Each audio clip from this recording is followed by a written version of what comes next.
आज की इस वीडियो में हम लोग लारावल को इंस्टॉल करना सीखेंगे अपने मैकबुक के अंदर और ये देखेंगे कि किस तरीके से उसको स्टेप बाय स्टेप फॉलो करके इंस्टॉल किया जाता है लारावल को।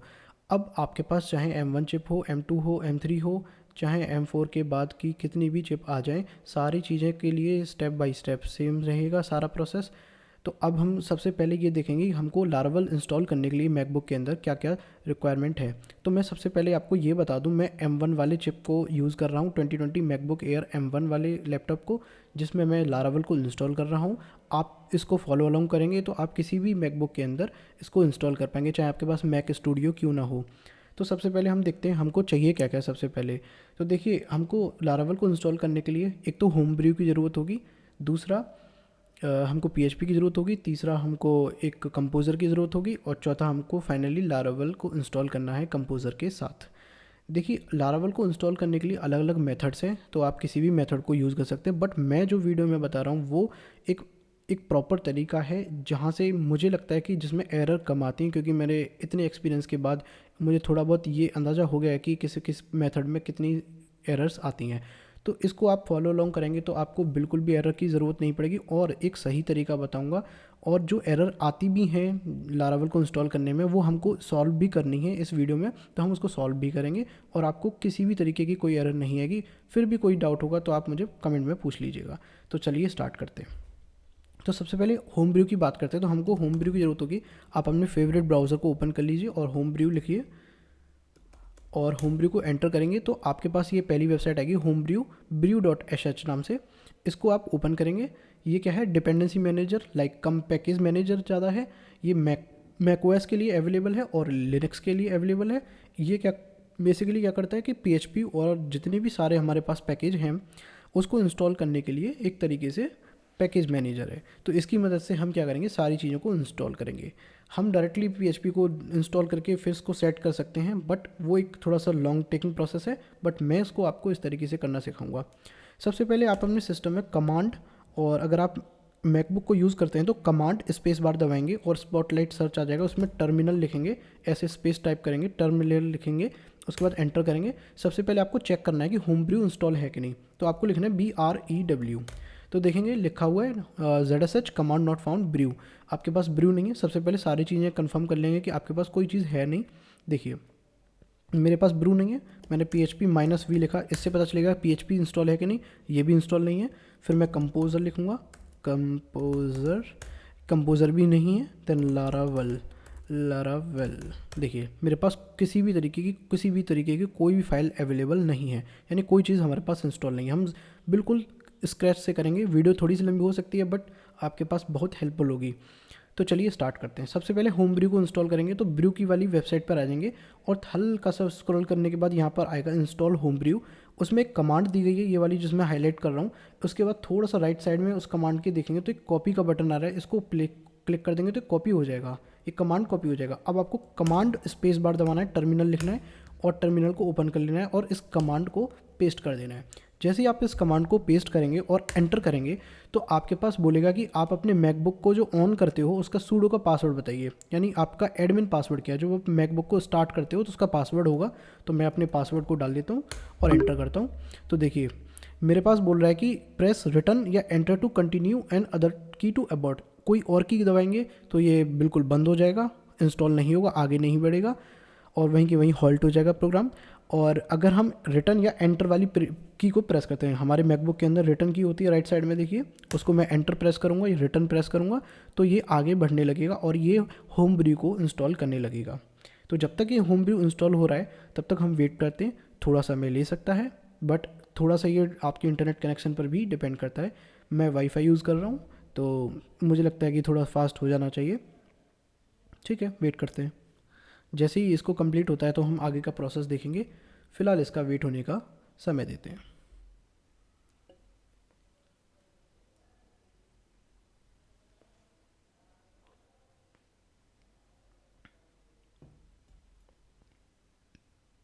जब तक आप अपना पानी वानी पी लीजिए।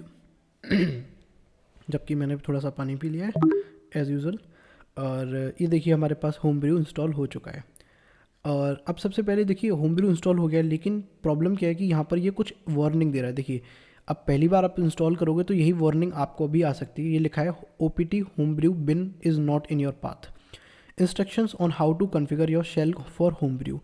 बिकॉज हम सारी चीज़ें कमांड से करने वाले हैं, टर्मिनल से करने वाले हैं, तो हमको प्रॉब्लम ये है कि हमने इस होमब्रू को तो इंस्टॉल कर लिया है बट ये पाथ में नहीं है। यानी कि पाथ मीन्स क्या होता है, मैंने लास्ट वीडियो में भी बताया था, अगर आपको नहीं पता है तो शॉर्ट में बता देता हूँ कि हमने कोई प्रोग्राम मैक के अंदर इंस्टॉल किया है और मैक को ये नहीं पता है कि वो प्रोग्राम क्या है, किसको एग्जीक्यूट कैसे करना है, या वो जो टर्मिनल है, जब आप इसको command space bar terminal open करते हो इस तरीके से, आई थिंक ऑलरेडी खुला हुआ है, हाँ ठीक है। तो टर्मिनल में ये जो लिखा हुआ है सारा कुछ, टर्मिनल से आप जो भी एक्सेस करते हो, किसी कमांड को रन करते हो, किसी प्रोग्राम को इंस्टॉल करते हो, तो टर्मिनल को नहीं पता होता है कि वो चीज़ क्या है। तो टर्मिनल को बताने के लिए, और टर्मिनल से बार बार आप कमांड रन करोगे, आगे जो हम करेंगे तो देखिएगा आप क्यों ये ज़रूरत है। तो टर्मिनल को बताने के लिए कि हमने एक नया प्रोग्राम इंस्टॉल किया, उसको मैप करने के लिए, तो उसको एक जानकारी देने के लिए हमको ये कमांड रन करनी पड़ेगी, जहाँ पे ये लिखा हुआ run this command in your terminal to add Homebrew to your path.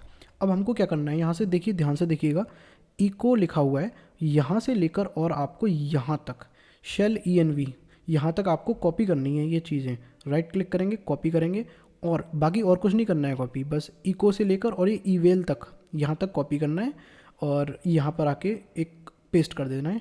और आपको नई कमांड प्रॉम्प्ट नहीं इंस्टॉल करनी है, उसी के नीचे ही जहाँ पर आपका वो पेस्ट करने के लिए आ रहा है वहीं पर आपको पेस्ट करना है और एंटर कर देना है। अब इससे क्या होगा कि आपके मैकबुक के अंदर जो टर्मिनल है उसको पता चल गया कि अच्छा होमब्रू इंस्टॉल हो गई है। तो अब हम इसको एक काम करते हैं, कमांड क्यू से इस प्रोग्राम को बंद कर देते हैं, यानी कि टर्मिनल को बंद करते हैं। अब एक बार टर्मिनल और ओपन करते हैं और अब मैं यहाँ पर ब्रू लिखूँगा। देखिए, अगर मुझे पता करना है कि मेरे सिस्टम में होमब्रू इंस्टॉल है या नहीं, तो मैं ब्रू लिखकर एंटर करूँगा और ये देखिए पहले हमारे पास आ रहा था कि नहीं, कमांड नॉट फाउंड इस तरीके से, बट यहाँ पर आ रहा है example usage brew brew brew कुछ करके ट्रबल शूटिंग। इसका मतलब है हमारे पास ब्रू इंस्टॉल हो चुका है।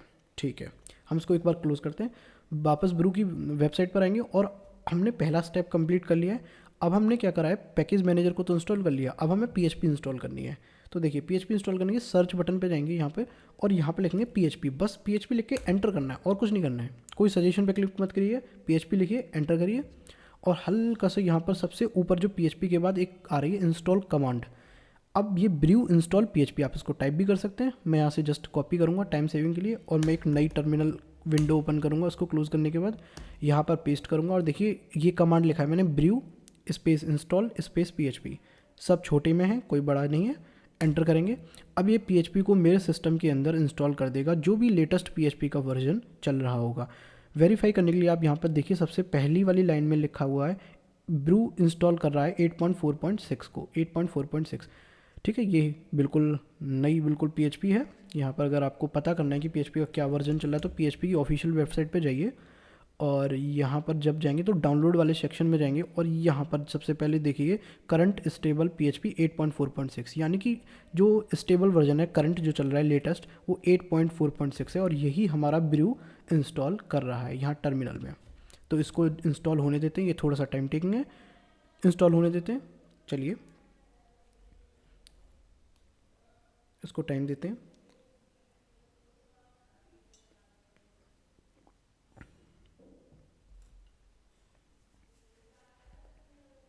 यूजुअली थोड़ा बहुत इंटरनेट कनेक्शन के ऊपर भी डिपेंड करता है कि आप कितना फास्ट आपका इंटरनेट कनेक्शन है। मेरा एयरटेल का 40 Mbps का प्लान है, तो उस हिसाब से देखिए कितने जल्दी कर लेता है। आपका अगर कोई अच्छा प्लान है 100 Mbps या उससे ऊपर तो मे बी थोड़ा सा फास्ट और हो सकता है। तो देखिए हम इसको टाइम देते हैं, ये इंस्टॉल हो रही है PHP इंस्टॉल हो रही है। ठीक है, होने देते हैं, होने देते हैं, वेटिंग फॉर द इंस्टॉलेशन। ठीक है, होने देते हैं।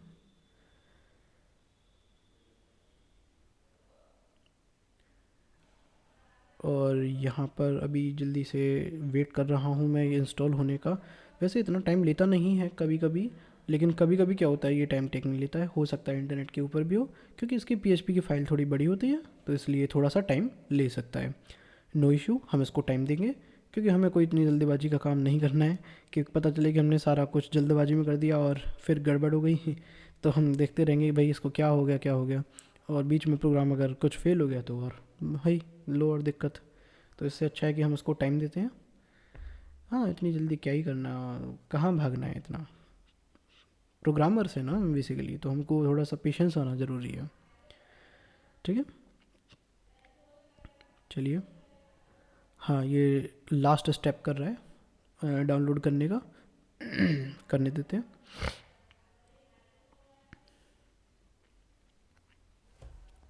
चलिए इसको होने देते हैं, बस थोड़ा सा और समय लगेगा, मे बी अबाउट 30 सेकेंड।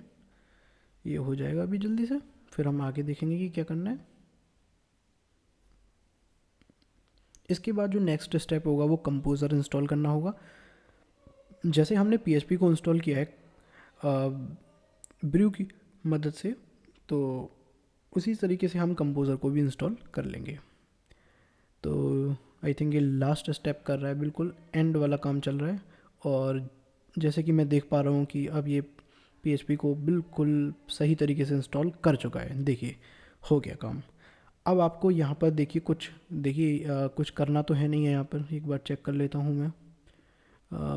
ठीक है, to start PHP, okay okay okay. अगर आपको देखना है कि PHP की .ini फाइल, क्योंकि कभी कभी क्या होता है, अब हम लारावल इंस्टॉल करेंगे तो PHP.ini फाइल की ज़रूरत पड़ सकती है।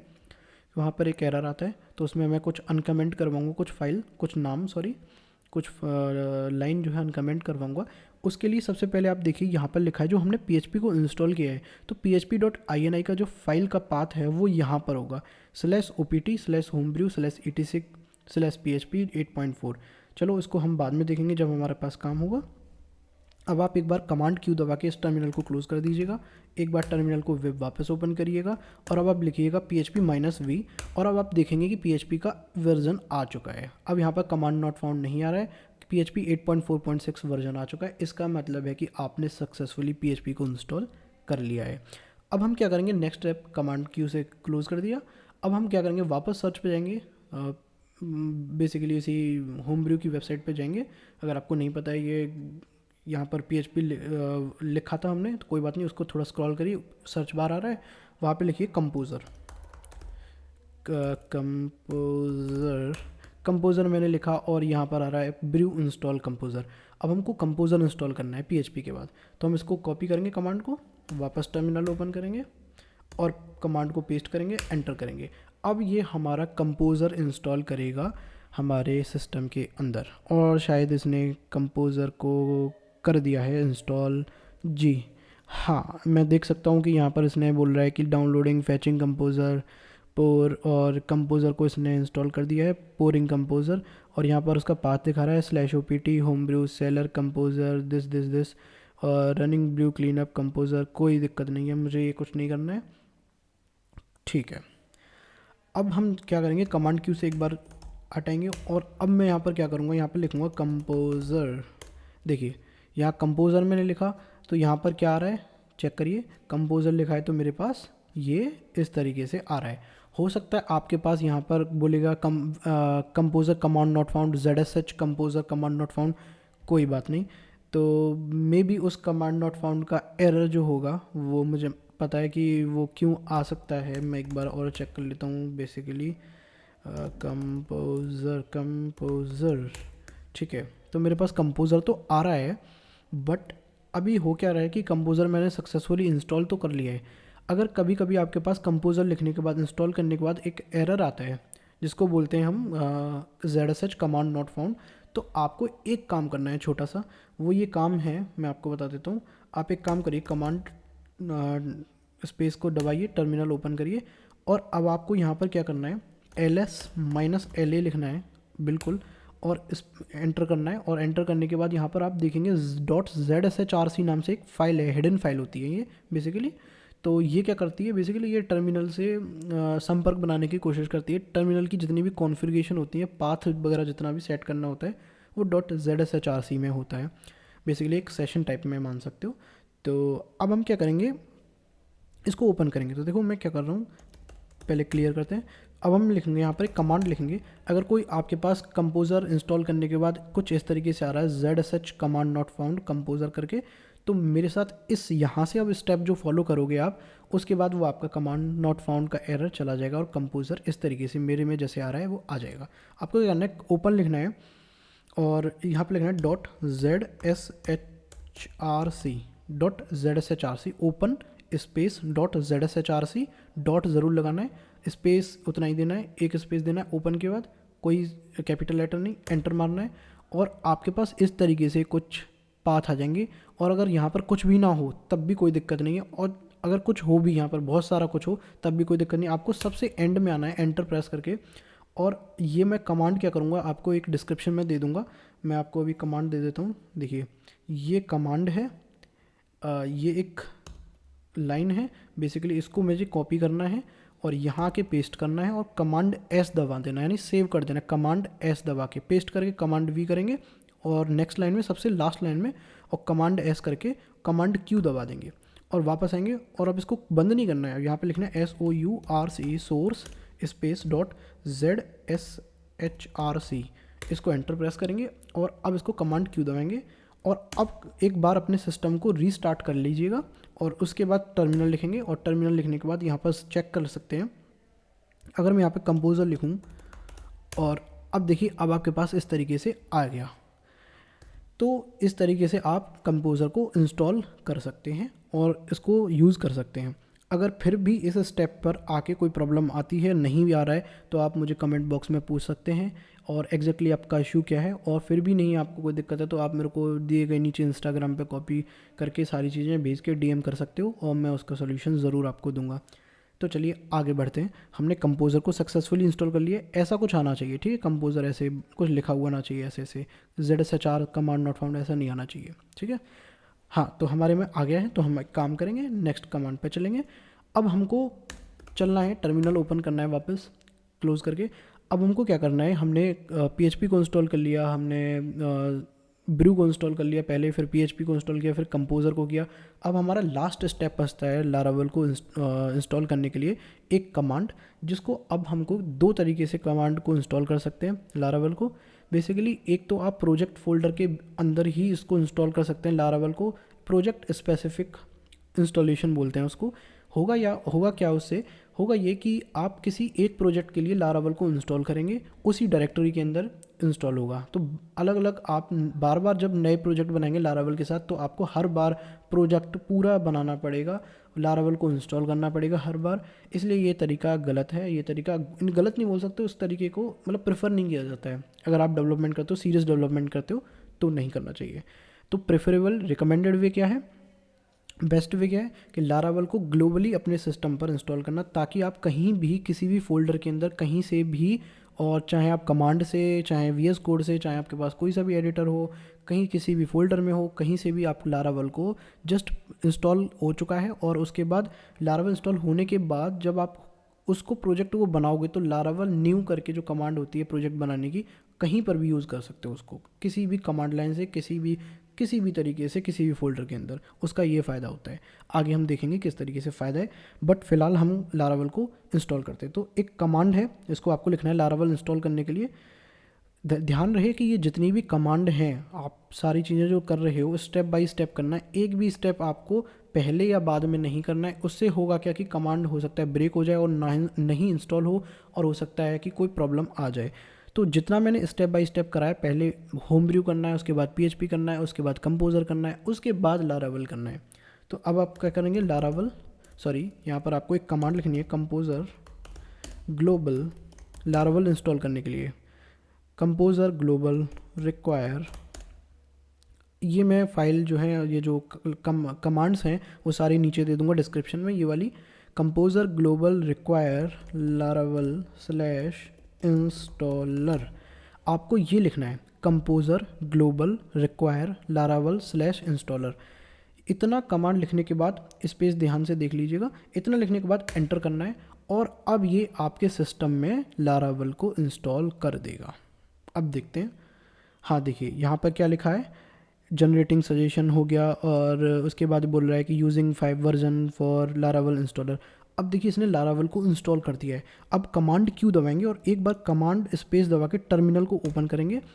अब देखेंगे लारावल लिख कर यहाँ पे लारावल एंटर करेंगे और देखिए यहाँ पर आ रहा है लारावल इंस्टॉलर 5.14.2, यानी कि लेटेस्ट इसने लारावल इंस्टॉलर को इंस्टॉल कर दिया है। इसका मतलब है हमने सक्सेसफुली लारावल को अपने सिस्टम में इंस्टॉल कर लिया है। और अब मैं आपको एक लारावल का एक नया ऐप बना के, यानी कि लारावल का एक प्रोजेक्ट बना के दिखाऊंगा, जिससे आपको ये पता चल जाएगा कि ठीक है अब लारावल प्रॉपरली काम कर रहा है, अब लारावल के आप प्रोजेक्ट्स बना सकते हो। ठीक है, आपका सक्सेसफुली इंस्टॉल हो चुका है। यहाँ तक आपके सारे स्टेप्स थे, अब सिर्फ लारावल का एक प्रोजेक्ट बनाना रह जाता है। अब मैं आपको एक काम करता हूँ, VS कोड के लिए के अंदर चलता हूँ आपको, और जस्ट मैं एक काम करूँगा और इसको मैं डोंट सेव कर दूँगा और फाइल में जाऊँगा और यहाँ पर ओपन फोल्डर में जाऊँगा और एक बार मैं डेस्कटॉप पे बनाना चाहता हूँ और न्यू फोल्डर पे क्लिक करूँगा और यहाँ पे बनाऊँगा डेमो नाम से, क्रिएट करता हूँ और ओपन करता हूँ। और ये डेमो प्रोजेक्ट मैंने डेमो फोल्डर मैंने बनाया है अभी, जिसको मैंने डेस्कटॉप पर रखा है। अब इसके अंदर मैं क्या करूँगा, मैं जाऊँगा टर्मिनल पे, न्यू टर्मिनल पे, और मैं देखिए यहाँ पर डेमो के अंदर हूँ। यहाँ पे आप देख सकते हो डेमो फोल्डर के अंदर हूँ। अब मैं यहाँ पर एक कमांड लिखूँगा लारावल को, जो प्रोजेक्ट है लारावल का, उसको बनाने के लिए मैं लारावल की कमांड यूज़ करूँगा। बाय द वे, अगर आपको ये नहीं समझ में आ रहा है कि लारावल की कमांड क्या कर रही है, किस तरीके से काम कर रही है, कैसे प्रोजेक्ट बन रहा है, या यहाँ से अगर आपको कुछ नहीं समझ में आ रहा है तो चिंता मत करिए, ये सिर्फ टेस्टिंग करके दिखा रहा हूँ कि लारावल सक्सेसफुल इंस्टॉल हुआ है या नहीं। बिल्कुल हो चुका है हमारा, फिर भी हम टेस्ट कर लेते हैं। और अगर आपको यहाँ से आगे सीखना है तो मैं आपके लिए आगे वीडियोज़ लाऊँगा, पूरी प्लेलिस्ट आएगी, लारावल सिखाऊंगा पूरा बेसिक टू एडवांस। तो चलिए पहले हम लारावल को इंस्टॉल कर लेते हैं, देख लेते हैं कि चेक करके कि इंस्टॉल हुआ है कि नहीं। प्रोजेक्ट बनाते हैं लारावल, आपको एक कमांड लिखनी है लारावल न्यू एक कीवर्ड है इसके लिए, लारावल न्यू स्पेस देंगे, फिर प्रोजेक्ट का नाम देंगे, यहाँ पर फाइल का नाम, बेसिकली प्रोजेक्ट फाइल का नाम। तो मैं दे देता हूँ डेमो प्रोजेक्ट, ठीक है, डेमो अंडरस्कोर प्रोजेक्ट अंडरस्कोर दे सकते हो आप। एंटर करेंगे और अब आपसे पूछ रहा है कि लारावल के लिए आप जो इंस्टॉल कर रहे हो, लारावल का प्रोजेक्ट बना रहे हो, उसमें आप क्या इंस्टॉल करना चाहते हो, कौन सी स्टार्टर किट यूज़ करना चाहते हो। बेसिकली रिएक्ट करना चाहते हो साथ में UI के लिए, व्यू या लारावल लाइव वायर। तो मैं कुछ नहीं करूँगा, नन पे सेलेक्ट करूँगा, अप डाउन एरो की से इसको सेलेक्ट कर सकते हैं, बाई डिफॉल्ट नन पे रहेगा। तो मैं एंटर करूँगा नन सेलेक्ट करके, फिर बोल रहा है कि कौन सा टेस्टिंग फ्रेमवर्क चूज़ करोगे, तो PHP यूनिट में चूज़ करूँगा। और उसके बाद ये डाउनलोड कर रहा है, देखिए ये प्रोजेक्ट बना रहा है बेसिकली। यहाँ पर देखिए ऊपर प्रोजेक्ट बन चुका है, अभी और फाइल्स में इंस्टॉल कर रहा है, बाकी चीज़ें कर रहा है। देखिए चल रहा है, चलने देते हैं। और अब ये पूछ रहा है लास्ट में कि देखिए आप इसमें से कौन सा डेटाबेस। अब देखिए लारावल डेटाबेस को यूज़ करता है बाय डिफ़ॉल्ट, और लारावल 12 या 11 के बाद ये कंपलसरी हो गया कि आपको पूछता ही है, कि पहले नहीं पूछता था, लारावल 10 तक नहीं पूछता था कि ये कौन सा आप एप्लीकेशन में डेटाबेस यूज़ करोगे। ठीक है, अब पूछने लगा है, ये बेटर है, अच्छा है तरीका, और फीचर्स अवेलेबल हो गए हैं लारावल 11 के बाद। तो देखिए यहाँ पर पूछ रहा है कि आप अब जो लारावल प्रोजेक्ट बना रहे हो इसमें कौन सा डेटाबेस यूज़ करने वाले हो। तो मैं MySQL को सिलेक्ट करूँगा और एंटर बढ़ूँगा। और अब ये बोल रहा है कि आप ठीक है, आप माइग्रेशन को रन करना चाहते हो, मैं नहीं बोलूँगा और एंटर करूँगा। फिर आप बोल दोगे कि npm रन और npm बिल्ड को इंस्टॉल करना चाहते हो, मैं नहीं करूँगा, नोड का प्रोजेक्ट नहीं बना रहा हूँ मैं, नो करूँगा, मेरे प्रोजेक्ट के अंदर नोड का कोई यूज़ नहीं है। हाँ, अब ये बिल्कुल बन चुका है। अब हम क्या करेंगे, इसको एक बार टर्मिनल को बंद करेंगे और यहाँ पर आएंगे और एक बार टर्मिनल को वापस ओपन करेंगे। अब हम CD स्पेस देंगे और डेमो करके डेमो PROJ के अंदर चले जाएंगे, इस प्रोजेक्ट फोल्डर के अंदर। और अब हम इस वाले डेमो PROJ के अंदर फोल्डर के अंदर हैं। अब हम यहाँ पर लारावल को रन करेंगे। तो लारावल रन करने के लिए हमको यहाँ पर लिखना हुआ PHP आर्टिसन और सर्व बेसिकली। तो जैसे ही हम सर्व कर देंगे तो ये सर्वर रनिंग ऑन दिस हम इसको एंटर करेंगे और ये लारावल इंस्टॉल हो चुका है, देखिए परफेक्टली। ये इसलिए आ रहा है क्योंकि यहाँ पर MySQL चालू नहीं है, और MySQL चालू होता भी तब भी हमको ये एरर आएगा। MySQL चालू होने के बाद बेसिकली डेटाबेस को पहले बनाना पड़ता है PHP MyAdmin में लारावल 11 के बाद। तो होता क्या है कि सारी चीज़ें चल चुकी हैं, अब आपका लारावल प्रॉपरली वर्क कर रहा है। इसको पूरा करूँगा तो वीडियो बहुत लंबी हो जाएगी, बट यहाँ तक आपका लारावल पूरा इंस्टॉल हो चुका है। अब आपके आगे प्रोजेक्ट्स कैसे बनाने हैं वो सारे यहाँ से स्टार्ट होते हैं। ठीक है, तो अगर आपको ये वीडियो अच्छी लगती है तो प्लीज़ इसको लाइक करें, अपने दोस्तों के साथ शेयर करें, और किसी को प्रॉब्लम आती है तो ये वीडियो को आप दिखा दीजिए कंप्लीट। इसमें किसी भी तरीके का आप स्किप करेंगे तो कोई ना कोई प्रॉब्लम ज़रूर लाएगी। अगर आप बिल्कुल शुरू से लेकर एंड तक सारे स्टेप फॉलो करेंगे तो आपको किसी भी तरीके की कोई दिक्कत नहीं आएगी। फिर भी अगर आपको कोई दिक्कत आती है तो आप कमेंट बॉक्स में पूछ सकते हैं, और मैं आपसे अगली वीडियो में मिलूँगा। तब तक के लिए thank you so much and good bye.